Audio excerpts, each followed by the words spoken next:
এই সরকার ডক্টর ইউনূস বর্তমান সরকার এই দেশ চালাতে পারবে না।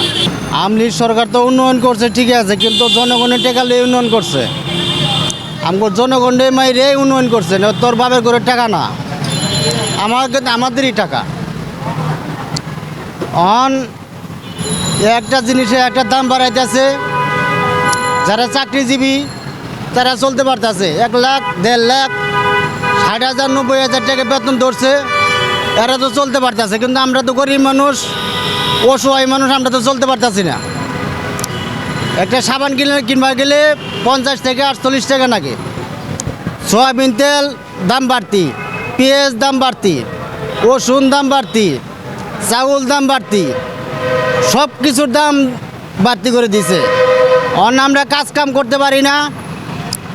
এই আজকে শুক্রবার সকালে বাইরে হয়েছি, বকটা মাত্র 150 টাকা। বাদ বিল দিমু কইতে নেই, গাড়ি জমা দিমু কইতে নেই। আমাদের বউ বাচ্চা নিয়ে কেমন করে চলবো? আমরা তো খাওয়াতে পারতেছি না। অন্য আবার নতুন সরকার আমরা দেখতে চাই।